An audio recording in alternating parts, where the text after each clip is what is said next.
Good morning, Corpus Christi, and thank you for tuning in to our Public Information Town Hall on Proposition A.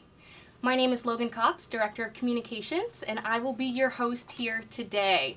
So at this point, I would like to introduce our guests. I'm going to ask you both to introduce yourselves. Sure. My name is Heather Holbert, and I'm an Assistant City Manager with the City of Corpus Christi. Hi, Rob Hunden, CEO of Hunden Partners. Very good. So a few housekeeping items. This is going to be a very informal conversation between the three of us. We recognize that the community has some questions regarding Prop A, and we think it's really important that we're getting those facts out to you and answering the questions. So you will see me referencing my computer here.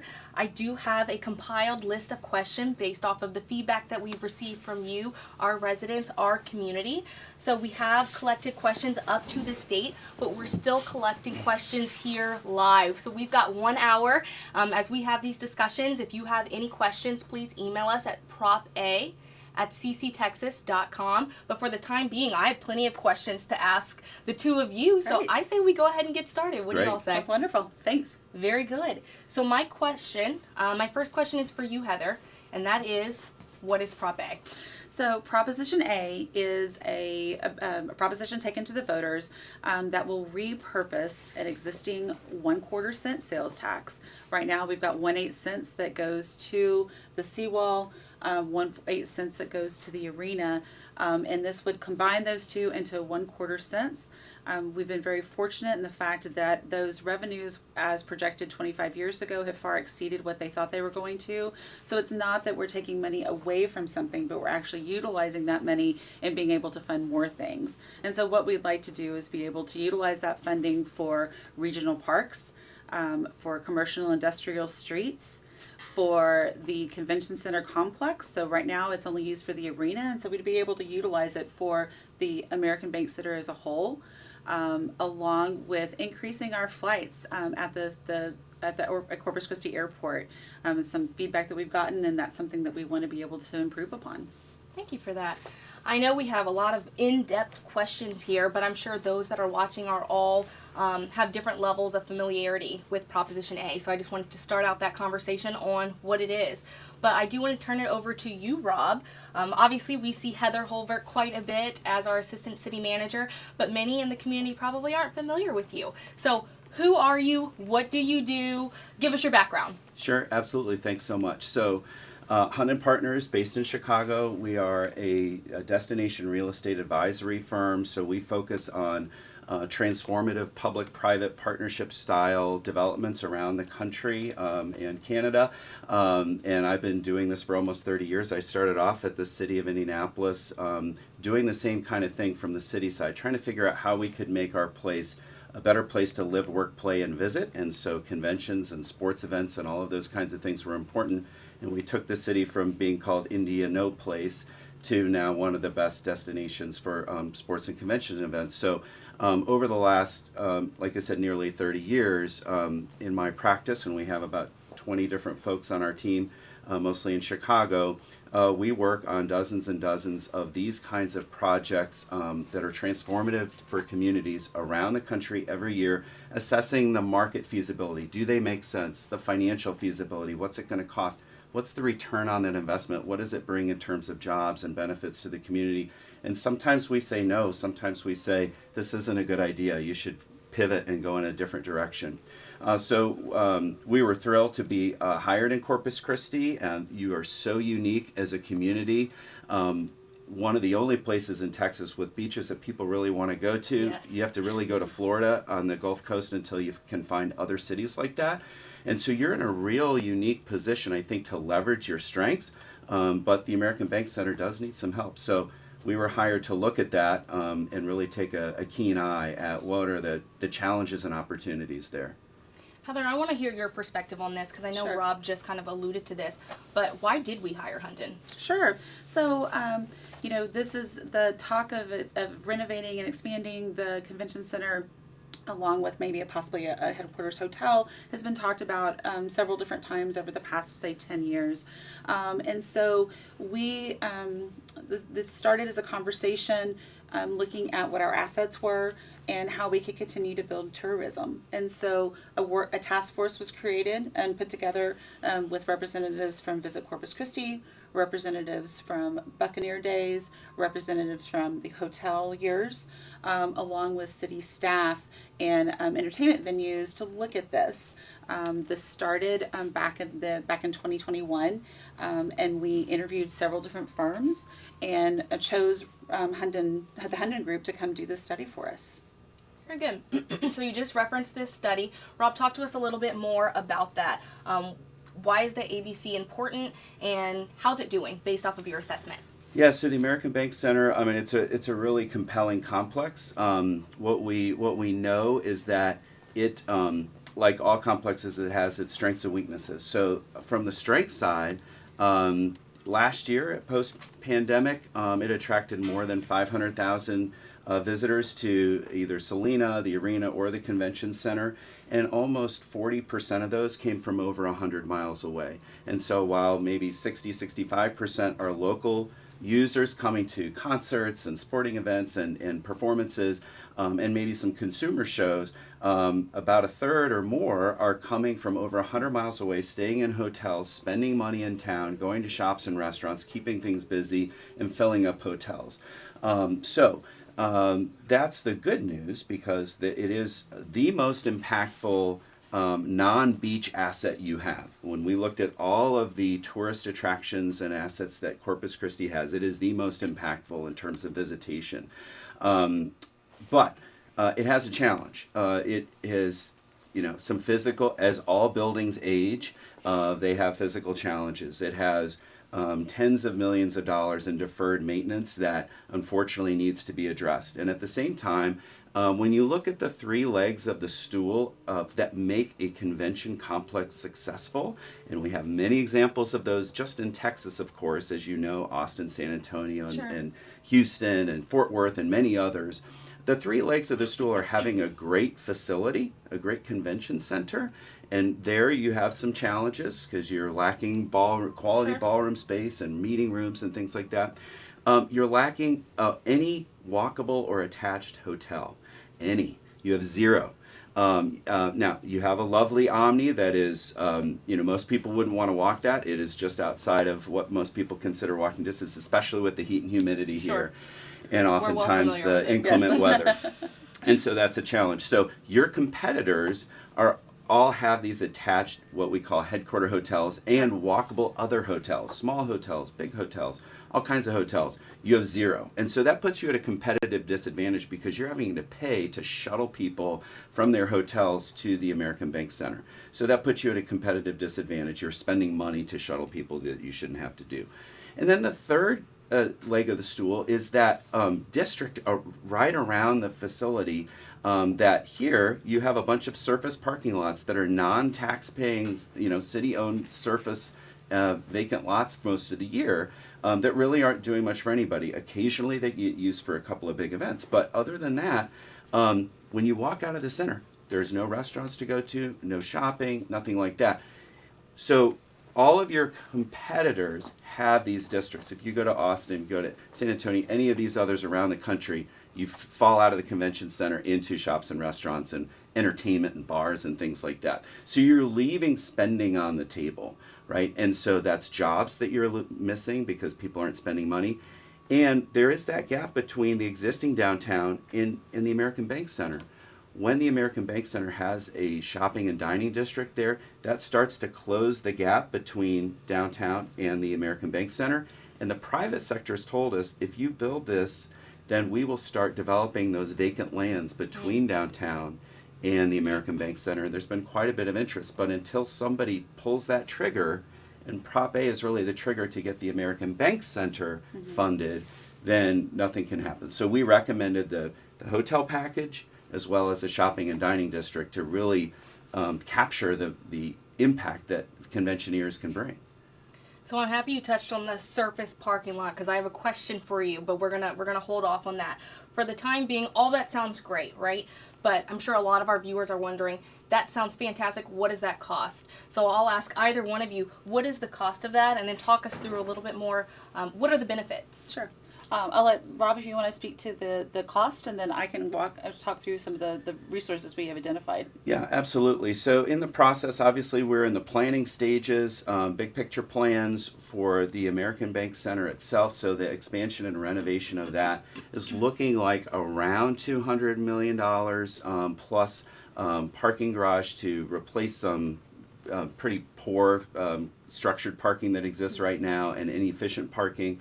And of course, some of the other parking that will be made up with now tax-paying private sector development.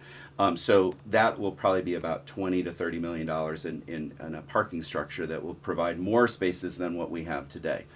So that's about $225 to $250 million. I mean, who knows, really, as things go on with inflation, but it's around there. We budgeted for that amount. Then you have the headquarters hotel, which again is absolutely critical to the success. And this is, other cities have more than 50 that we show in our study have developed headquarters hotels. The cities haven't. The private sector has, and the city has incentivized those. And so typically those costs range in terms of what we're estimating is between $250 and $330 million, depending on how big the hotel is and construction costs. And typically, it's about 35 to 45% of that cost upfront is necessary in terms of incentives to get that project off the ground. It doesn't mean the projects lose money. They make money. They just don't make enough to cover their big upfront cost. And so as a critical component of the convention complex, that's what cities across the country have done. So that is a component, but Type A funds are not designed for the headquarters hotel. That is something, that is some misinformation that's out there. Sure. It certainly could be a backup option if somebody wanted to do that, but nobody wants to do that. There are enough new taxes generated by the convention hotel in sales taxes and hotel taxes and property taxes and other taxes that the state will actually rebate those back to the project, and then the local community can decide if they want to rebate some of those back to the project itself, so that it's essentially eating what it kills. And what that means is, but for the development of that hotel, these taxes just don't exist. So we're not trying to get something from nothing. If we don't expand the American Bank Center, no hotels will get developed. If no hotels get developed, these new taxes don't exist. And so this is really the key to it, is getting the American Bank Center expanded and renovated first, and then all of that private sector development with some incentives can happen. And then of course there's the district itself, which is shopping and dining and all those other things. So that's thousands of construction jobs, it's thousands of permanent new jobs, and we estimated between 150 and 200,000 more visitors per year just to the convention complex. So lots of benefits to the community, lots more events, filling hotels, restaurants, and shops. And those costs really are mostly private sector development costs. They're not public sector, but the American Bank Center is key. It is the catalyst. It has to start the ball rolling. Before we switch gears, and Heather, I'm going to turn to you in just a moment, and we're going to talk about Type A sales tax. But I want to circle back to something that you said, Rob, and I think a lot of the community would refer to this as the white elephant, right? So why aren't we hearing more about the importance of a hotel? You alluded to this earlier, but I'm going to look to both of you to answer a pre-submitted question that we did receive through our email. Why do we need a hotel next to the American Bank Center? Why do we need it? And you referenced this earlier, but tell us again. Okay, if you don't have a hotel, a large hotel with all of the full service bells and whistles, its own restaurants and ballrooms and meeting rooms, then you simply cannot compete for today's bigger conventions. You can get very small ones, but very relatively small ones, and the ones you have, you're actually losing because you don't have that hotel. Simply your competition has it, and you don't, and that competition has been successful in landing these larger conventions that are very impactful. And people, and for anyone who's ever been to a conference, you want to be able to walk from your hotel room right into the meetings that you're having, and then if you need to go back to your room for a Zoom, it's right there. And when you don't have that, you lose time, you lose efficiency, you lose billable hours, or whatever the case may be in your business. And so it's that efficiency that meeting planners and event goers want and frankly require. And so you can't even bid for events now in many cases because you simply don't have that connected or walkable package. Okay. I do have some more questions on that, but we'll come back to it. Heather, Yes. talk to us about the Type A sales tax. What is it? Sure. So Type A sales tax is a portion of sales tax that is allocated and governed by the state of Texas, the tax code, under what used to be the 4A statute. And so what that is, it is sales tax that is specifically collected for the support of economic development. It does not go into our general fund like the 1% that we collect that goes into the general fund. It is a separate tax. It is a separate segment of that tax. It goes into a separate fund. It is governed by the Type A board. The Type A board, makes a recommendation to City Council on how that is used. The state statute defines very specific things it can be used for, and so it can be used for things like parks. It can be used things for cultural, convention and tourism type assets. It can be used for commercial and industrial streets, and it can be used for transportation in support of our project, which would be the convention center, American Bank Center. And so all of these purposes that we're proposing through Type A or through Proposition A are allowable under the state statute, and that state statute is very definitive. And so once if the Proposition A is successful in being approved by the voters, it can only be used for those purposes. We can't take that money and use it for other purposes. It has to be for those purposes as approved by the voters. Why now? Why now?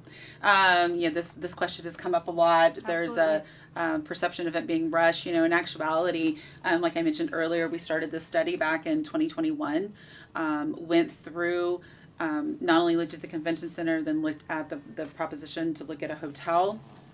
Found that the numbers all indicated that this was a feasible thing, that it would definitely benefit from this. We had already been talking about the Type A sales tax expiring in 25 and 26. And so we wanted to go ahead, one, is make sure that we got out ahead of the expiration. Sales tax, this type of sales tax can be utilized not only by the city, but it can also be utilized by Nueces County. It can be utilized by the Regional Transit Authority along with the hospital district. They are all eligible to utilize that. And so by going ahead and taking this to the voters for a vote prior to the expiration, we're ensuring that this money stays with the city. If we were to lose this, it would be about $18 million in revenue that the city would not have to be able to utilize for these specific purposes. So we wanted to be proactive. The other thing that happened was that in the legislative session, the city was approved or was included in legislation that allowed us to, if we had a convention center project or a designated project, that we'd be able to tap into and have rebated the state hotel occupancy tax and the state sales tax that is generated.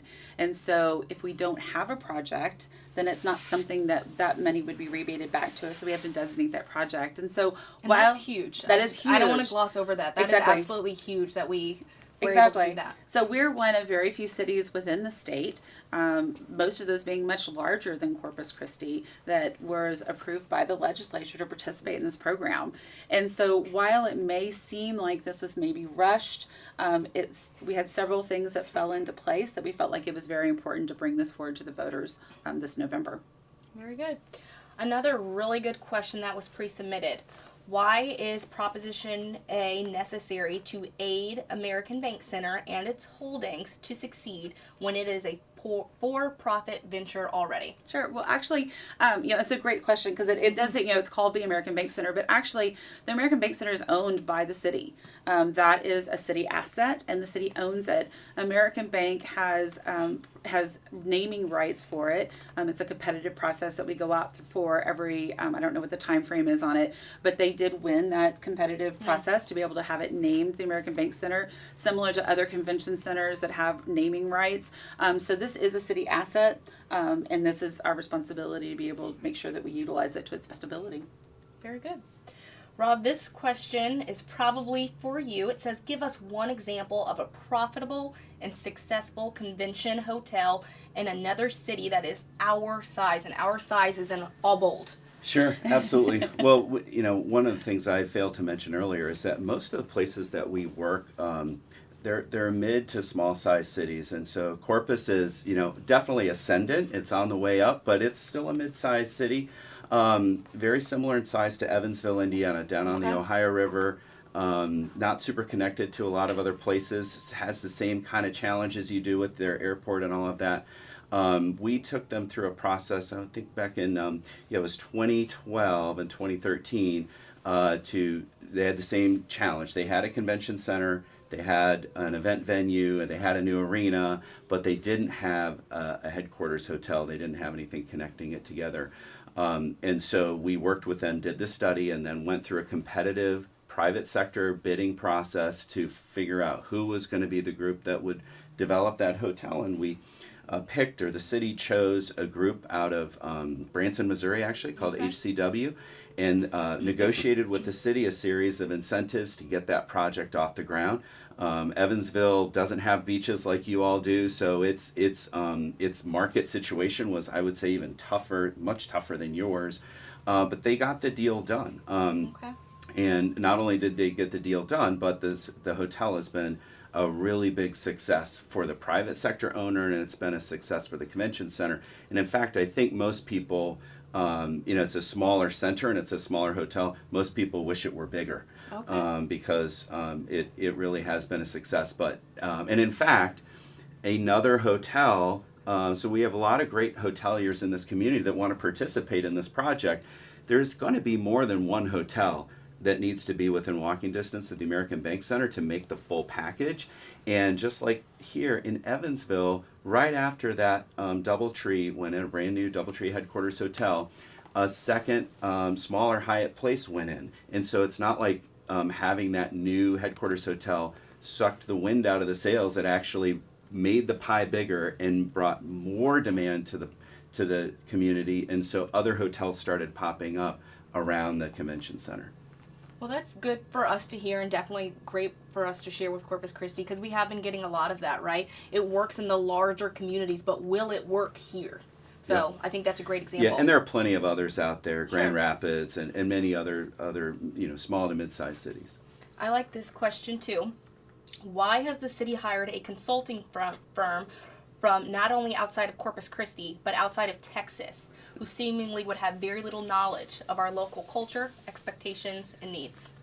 Yeah, absolutely. So what we specialize in, as you can imagine, convention centers and arenas and stadiums and youth sports complexes and all of these sort of game-changing things. It's a very niche industry. There are Sure. maybe 4 or 5 of companies like ours that are very small that focus on this around the United States. A handful of us are actually all kind of came from the same family tree in terms of, like, over time, over the decades, had worked for in and around each other, and so several of us are all in Chicago. We are working on the Dallas Convention Center and new district, the new Fort Worth expansion, the Omni expansion there. We're working in Lubbock, in Amarillo, Waco, El Paso, many smaller communities in Texas. We are kind of the go-to for this kind of thing. And again, we don't always say this is a great idea. We have to look at the uniqueness of each community and figure out what are their strengths and weaknesses, and does it make sense for them to do something like this, and where should they do it, and how should they do it. So, like I said, we say no, or we change people's direction all the time. You guys had no idea what we were going to come up with, and I think everybody that, at least that we shared it with, was pleasantly surprised that it was a good news story of opportunity.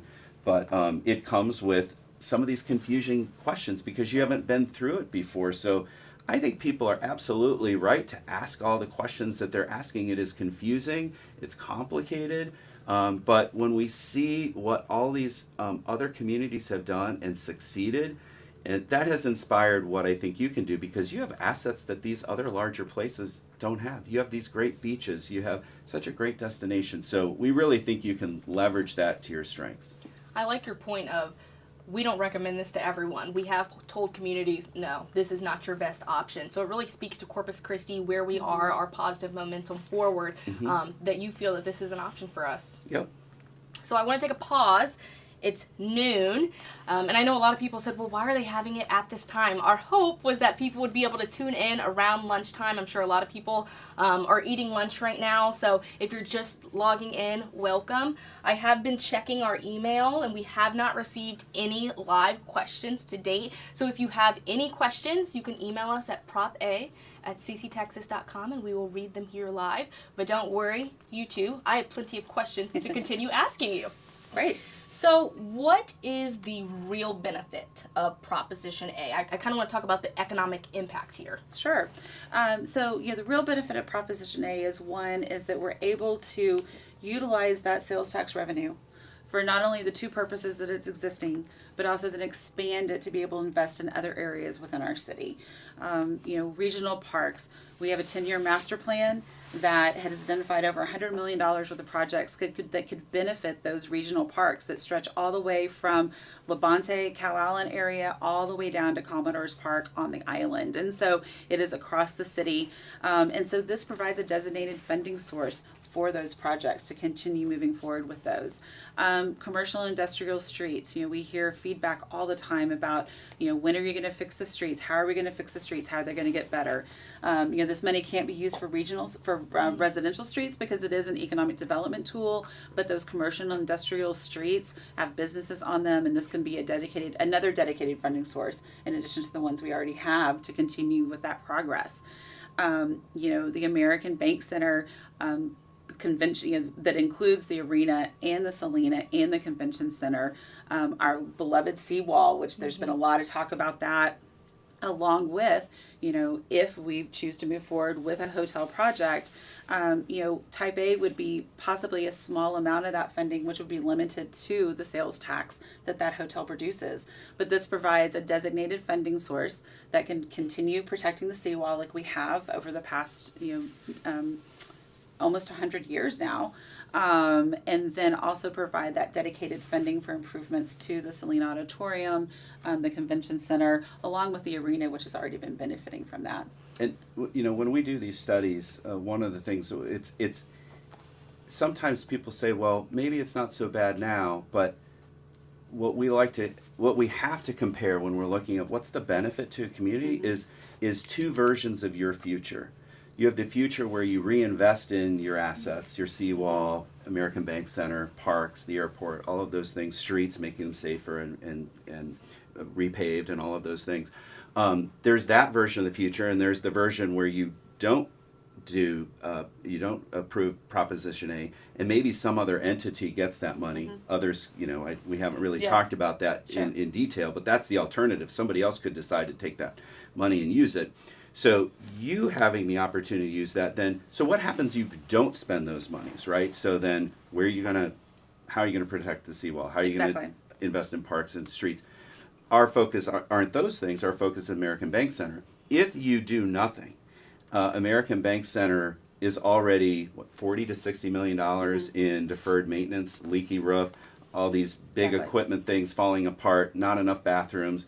There's a lot of, creature comforts, a lot of challenges. That's just going to get worse. And all of your competitors around the country and across Texas, they're all improving. And so as you stand still and others improve, you're actually going backwards. And so you're going to continue to lose events and lose impact to those other communities that are reinvesting in themselves. And that means jobs. That means, outsiders coming in, spending money, generating outside tax revenue for you that won't happen anymore. And so again, then you're just relying on, a smaller tourist economy, but I would think you'd want to grow that tourist economy. I think that's a good point too, that, there's been a lot of questions about, well, why would we want to improve the American Bank Center? It's a money pit or things like that. By improving it, by attracting more tourists, by creating a better place that activates it more, it brings more people through it, which then helps with that. Makes it more efficient. More efficient. You've got more days of use, and so that's really how you make a convention center successful. Yeah, and I think we should put it out there because there's been a lot of chatter out there, and some things are true and some things are not. One of the truths is that convention centers, by and large, don't make money. That's why they're not owned by the private sector. They're not profitable, but they're not supposed to lose a bunch of money. They typically lose a little bit of money in operations, but what cities see as the benefit is that they're inducing these 500,000 attendees every year, 30 to 40% of whom are from way outside of town, spending money in town, and generating much more than what that net operating loss is on the convention center. And so, there are approximately 300 convention centers across North America. Cities have, it's a big industry, it's a competitive industry, and cities have found that, when they have invested in their centers and their complexes, their hotels and their districts, that there's been a huge positive impact on their economy. So they find that some of these, what they call loss leaders, are worth it because they're making so much in the hotels, for the hoteliers, for the shops, the restaurants, and all that. It's supporting a massive economy in the hospitality industry. And I think to that point too, Rob, is that while this is going to cost some money, we've identified multiple different sources that are generated by those tourism. These revenue sources are generated, and like you said before, a lot of these revenues would not be there if it wasn't for the activity in the American Bank Center of the tourism through the hotel stays. And so really utilizing the revenue that not is directly produced at the convention center, but those that are produced around the convention center to reinvest back into it. That's right. And I think the other thing too, go ahead, you may have a question, but we haven't talked about the concept of the city owning or not owning the hotel, and I know that's the other elephant in the room. We're going to circle back to that. But you hit on a really good point earlier, so I kind of crafted my own question here that I want to ask to Heather. And the question is, if the Type A sales tax is not reauthorized by the voters before it expires in 2025 and 2026, what are the potential impacts to the city? So the potential impacts is right now those 2/8 cents or a quarter cent sales tax produces at a minimum $18 million. And so that is $18 million. It would not be able to be utilized for whatever specific purposes it is deemed for. We would not have that dedicated funding source for the seawall. I know that's come up a lot, is how are we going to continue protecting our seawall? So it is it would have an economic impact on the city. We could continue taking it to the voters for purposes, but if it's not approved, like I said earlier, it could be utilized by, there's 3 other entities within the area that could utilize it for an eligible purpose for themselves. Very good. So we do have our first live question, and I think it's a good one to note. So Esteban, thank you so much for submitting this question to us. And the question is the goal to keep the tax from expiring in 2026, so 2025 and 2026, as we just discussed? Exactly. But if so, what is the expiration of this new tax? And I want you to kind of talk about why there may not be one. As it is proposed in Proposition A, there is not a defined expiration date, and that is not unusual. We have a sales tax right now, 1% that goes into our general fund that has no expiration date. There was a defined expiration date the last time around because it was tied to specific debt payments on those projects for the arena and for the seawall. What is being proposed in Proposition A is not to have an expiration date, but that at any time can be taken back to the voters and those purposes can be changed. They can propose something else. And like I said, this is something that is not uncommon in other states across Texas. There is not those defined expiration dates. The other thing that not having that expiration date does is that ensures that no other entity can utilize that it stays with the city instead of going to one of those other entities. There are several cases across the state where other entities were able to hold an election prior to the expiration date of that tax and then be able to shift that tax from one entity to another in perpetuity. Thank you for that. So I'm going to ask you 3 phrases. They have no idea what I'm going to ask them. I'm going to ask you 3 phrases, and I want you, they're both like, what? I want you to tell me the first thing that comes to mind. So what do you say to those that say the city's asking just for a blank check? You know, there are so many bumpers on this because, first of all, the voters approve those purposes. We're bound by state statute on what this can be used for economic development. We're bound by the approval of the voters and the contract with the voters on what we're going to use this for. It then has to go through the Type A board. for approval, and then it ultimately has to come to city council. So this is definitely not a blank check. Okay. What do you have to say to those, and this is to Rob's point earlier, what do you have to say to those that say the city should not own a hotel? The city will not own the hotel. We agree. Yeah, exactly. And certain cities have chosen to do that, Okay.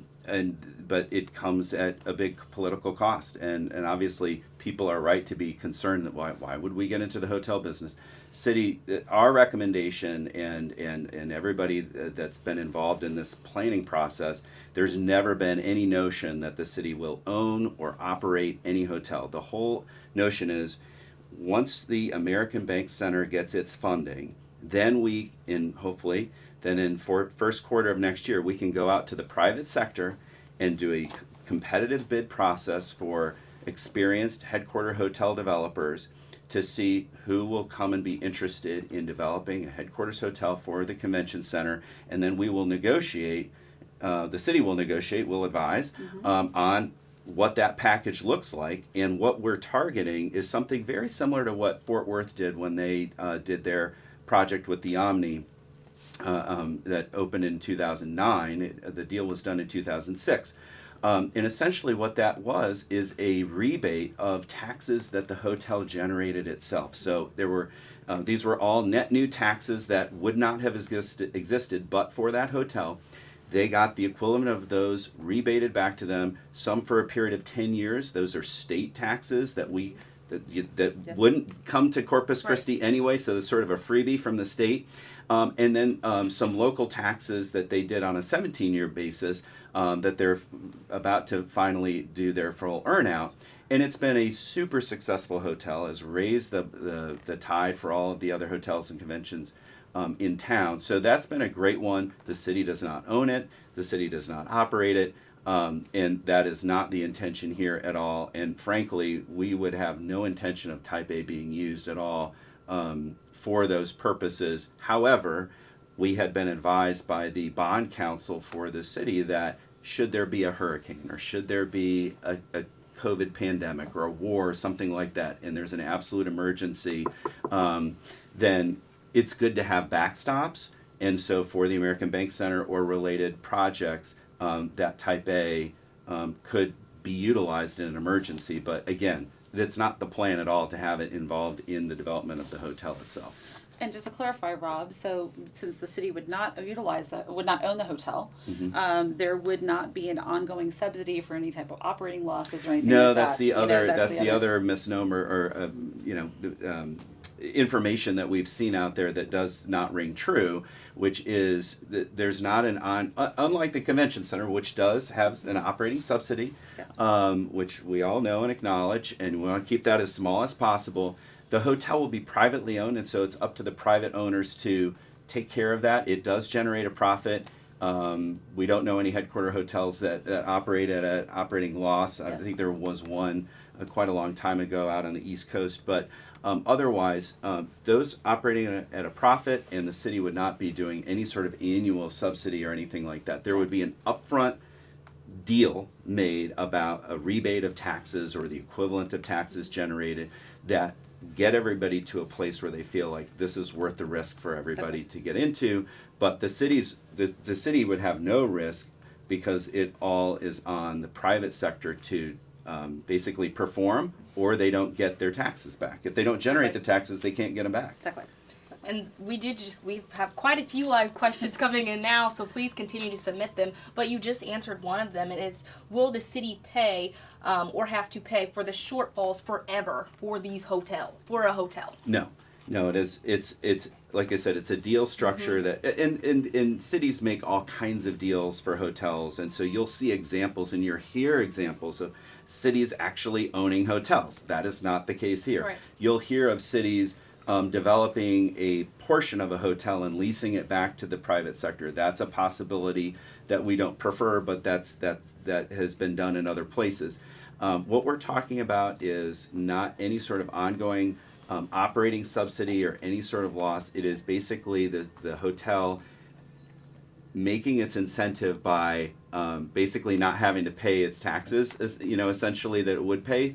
But those wouldn't have existed. So those are standard economic development deals. You have Which done. we already do that. Yes, you- exactly. With other hotels in Yes, town. exactly. So it's with TERS, which is a property tax basically rebate.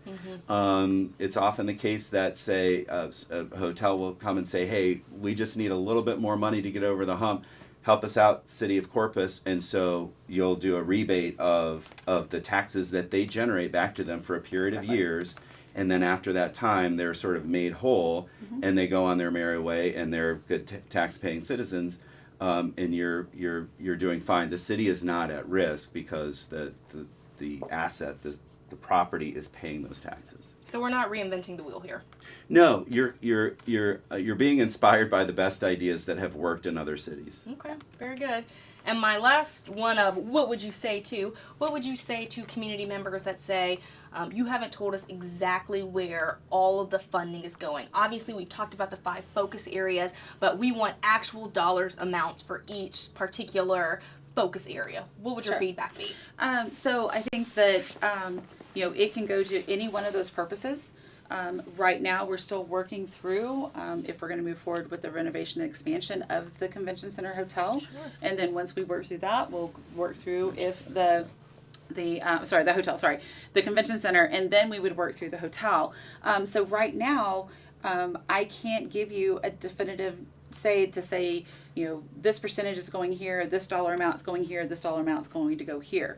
We still have a lot of work to do on what the convention center is going to look like, when we're going to move forward, the timing on that. Sure. And so right now, we can identify projects. The Type A board would make that recommendation to City Council, and through the budgeting process, that money is then allocated to those specific purposes. So we've talked a lot about the convention center complex. Let's talk a little bit more in depth about the other focus areas. Yes. I don't want to lose sight of our beloved seawall. Talk Yes. to us about that. Sure. So, the seawall, one is, City Council has recognized and acknowledged the importance of that seawall. And so just recently they went through and created a $14 million endowment or financial reserve that'll be there in case there is any type of immediate emergency that funding is needed. We'll be able to utilize that as a backstop. In addition, the seawall is eligible to continue to receive funding through Type A. And so what we would do is working through our engineering department and those experts that helped improve that seawall is determine what that amount really is. Right now we don't know. And so we'd work through that and then allocate that through the budget process to make sure that we're taking care of it with its annual maintenance, taking care of it for its occasional maintenance, and then setting some funds aside for any type of major maintenance. Do we currently have funds set aside for any major maintenance that's needed? We have the $14 million that is set aside for that, and then we'll continue to build on that. The latest improvement to the seawall was done in the early 2000s, and those improvements was a major redo of the seawall. Steel walls were put in, things were fortified, and so that is really supposed to last for at least the next 50 years. We're 20 years into that, and so we anticipate we'll start moving forward, saving that money for that 30-year improvement that we'll need to do when that comes around. Very good. Let's move on to the airport. And we had many pre-submitted questions regarding the airport. One of those is, what do you mean by, and I quote, attracting new flight destinations to and from Corpus Christi? Another question is, how could we potentially lower plane tickets? So talk us through the airport portion of it. Sure. So, right now we are not a direct destination for many flights at all.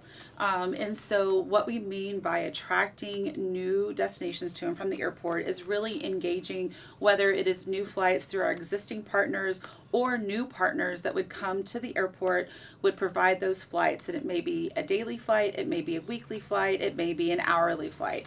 And we will continue working, we already are working towards that.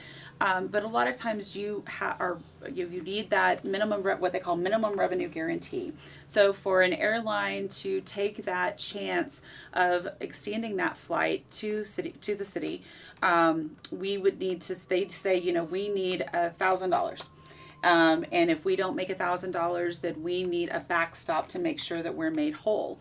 And so those are for defined periods of time, usually a year or two. And if the minimum revenue is met, then there's nothing paid out. If the minimum revenue is not met, then that's what those fundings will be used for, to make that flight whole. In addition to that, if we do attract new airlines, new flights, new traffic, then we may need additional assets to help support those. And so this money could also be used for expansion of ticket counters, expansion of baggage handling, expansion of security, those type of things. And so, it can be utilized for that. And then the question on how does that make tickets less expensive? Well, the more traffic we get through our airport, the more efficient the airport becomes, the less it costs for what they call employment, for the cost for the airlines to have people come onto their flights, which then overall drives those ticket prices down. You can see this in a lot of the busier airports. Sometimes it's cheaper to fly out of some of the larger airports that has a lot of activity, and that's what we're hoping to achieve with bringing in those new direct flights. Very good. So we just talked about the seawall. We just talked about flights. I want to segue to regional parks, and we did receive a question as well. It is there wasn't a name. How will this affect Heritage Park? So I know we're really focusing on Yes. the regional parks as part of Proposition A. Talk us through that. So yeah, Heritage Park, located downtown, right outside the convention center. And so Rob and his staff have done a great job of making sure that that asset is included in this plan. There is a lot of great uses of it currently, but we feel like that we can really make that and bring even more great assets to it by incorporating it into the plan. Yeah, and the plan is still not completely fleshed out. So we're still meeting, engaging with stakeholders, Buck Days, and other user groups to make sure that the heritage of Heritage Park Yes. Remains. There are a lot of opportunities there, and so those conversations are ongoing. But here, it's actually one of the cool things. You don't want to copy and paste and make your destination the same as everybody else. You're unique.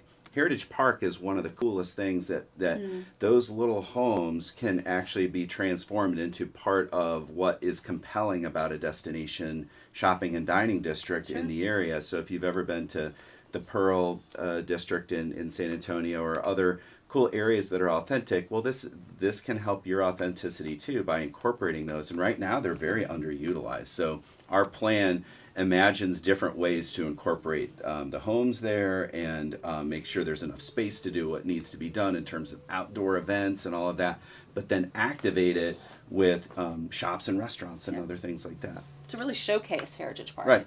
Yep. What is the percentage going to parks, and what would that equate to? Sure. In dollar figures. What is being approved within Proposition A is minimums. So we're setting minimums. So a minimum of 5% per year would go to regional parks. Okay. Based off of an $18 million budget, which is what the fiscal year 24 budget is, that would be almost $1 million would go to parks as a designated funding source for those improvements that are needed within the parks.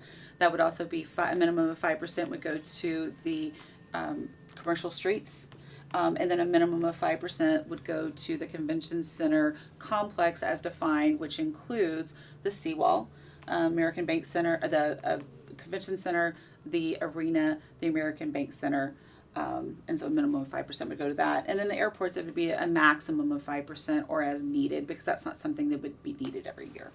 Very good. And my next question, Heather, you answered this earlier, but I want to explicitly state it so that you can talk about it again. Can these funds be used to pave residential streets? Unfortunately, they cannot, because this is an economic development tool as set forth by the state.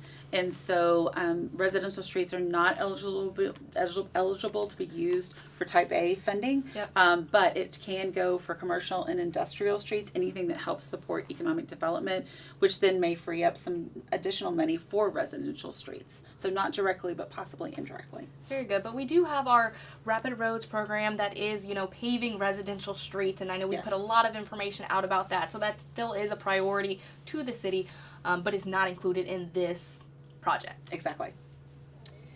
Why a pre-submitted question is, why is only 5% of this proposal going to local schools?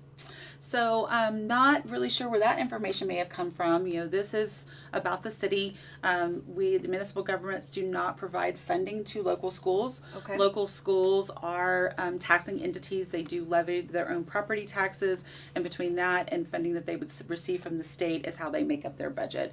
But none of this would have been, it's not an allowed use. We could not put it to schools. And we totally understand. There's tons of questions around, Exactly. right? So we just want to make sure, and as you guys continue to submit questions to us, we'll continue to address them. But that was one that I said, I don't know where this came from, but let's Exactly. ask it. Yes. Another one is the city contemplating 2 hotels, one near the convention center and the other near the airport? So while we are considering 2 hotels, they are not at all related. The airport hotel, that has been in works for a while. We identified a need for a hotel out at the airport, and so that is a totally separate project. It's not in conjunction with this. Type A sales tax are not being proposed to be used on that, and so that is not at all related. While they are 2 hotels, not related projects. Can I jump in on Please. that? Just because I wanted to simplify an answer I gave before about costs and benefits, and also multiple hotels. So you asked what's the total cost and the benefit, and the simple answer of that is $750 million plus or minus is what we're talking about in total investment, but only about a third of that, about $250 million, is what leverages $500 million in private sector development. So if we invest in the American Bank Center complex, $250 million plus or minus, we believe that will leverage $500 million in private sector development. And some of that will be in future additional hotels. We have actually in the plan about 4 different hotels, maybe a boutique hotel, an extended stay hotel, not just one big super tanker. You can't do it with one hotel. So over time, we're seeing a collection of private sector developed and operated hotels that make a whole wonderful district around there. And so, but it's the simple math is you can leverage $750 million in total development with an investment of $250 million in the American Bank Center. Very good. And this is a good segue when you talk about the complex as a whole, because I did read something on social media a couple days ago that I wanted to ask you all regarding the complex itself. The statement was that parking will be so restricted and scarce that the use of the arena and other nearby museums will be compromised. What is the plan for parking facilities in our downtown area? So right now there are 852 spaces on the city-owned surface parking lots there, and about 40 spaces in the pretty old tattered garage that mostly employees park in. So this plan includes 1,300 structured parking spaces, so more than enough, and to accommodate those larger conventions and events that would be coming. The typical events going to the arena are actually not that large, and so generally speaking, you've got plenty of parking for that. And then any hotel, for example, the headquarters hotel would have about 450 of its own spaces. And when we've talked to those developers, sort of testing the waters out there, they've said that if we did, for example, 600 rooms, we need about 450 parking spaces at the hotel. So that would be in addition to more than replacing the existing parking that's on site. And I think that, in speaking to the hotel, the museums and stuff, we would definitely take that in consideration into the master plan. The city does own a lot of that land over there, so we can create additional parking. We can reroute areas to make sure that access to those hotels are not compromised and that people continue being able to park and enjoy those. Rob, we're a little pressed for time here, and I want to be respectful. I'm so happy people are tuning in and continue to ask us questions, but we are kind of coming to a close here. What have I not asked you that you wish I would have? And I'm going to ask you the same question as well, Sure. Heather, here soon.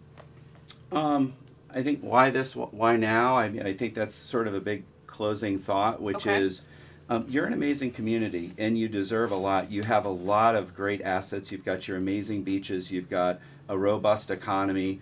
But honestly, you can do even more. And if you want to have help in expanding your tourist economy and having event venues that you enjoy going to, that are getting the best acts that can come to play in Corpus Christi, you've got to have the best facilities. And frankly, unfortunately, your facilities have fallen behind the times and are falling apart a little bit. So this Prop A is just part of a larger set of ideas and plans to improve and enhance and fix up the American Bank Center to make it more robust, more compelling, and create shopping and dining opportunities for residents and visitors. Connect this all to downtown over time so that downtown is bigger and more robust. And so you just have a better quality of life in place. And we've seen that happen over, 5, 10, 15, 20 years in other markets of your size. And we'd love to see you all take that opportunity and see what those investments can do for you, because we have seen it work elsewhere, and we would not recommend that to you if we didn't think it would work. Very good. And on to you, ma'am. Yes. I think one of the biggest things that, and while we've touched on this, I just want to reiterate it. There's a lot of talk about the hotel. Mm-hmm. It's about the hotel.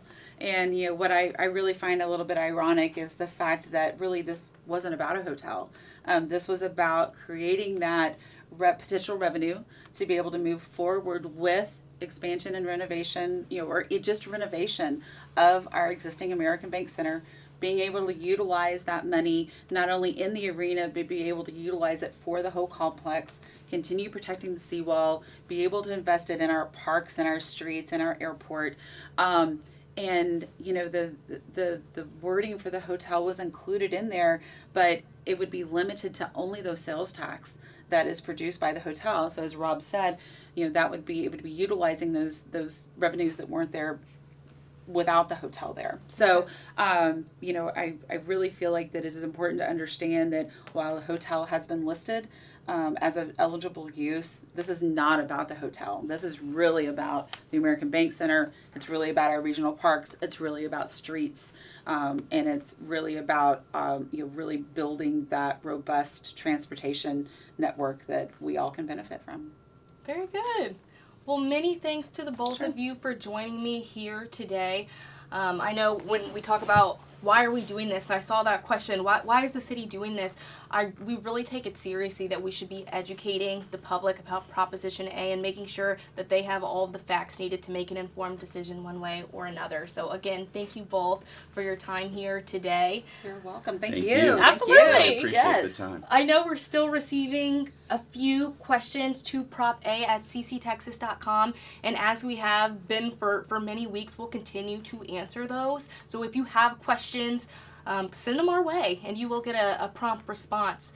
This will continue to be on our YouTube and Facebook feed, so if you didn't get to catch this live, I hope you're watching this later on, and it will remain on our page for people to go back and reference. Yes. And then this will also be played on our CCTV channel tonight at 5:30. So if you'd like to kick back while you're having dinner and watch it on the big screen, it will be available through Spectrum at 5:30 p.m. So thank you all for tuning in, and if you have any additional questions, again, send them to prop.a@cctexas.com. Talk to you soon. Bye. Thank you.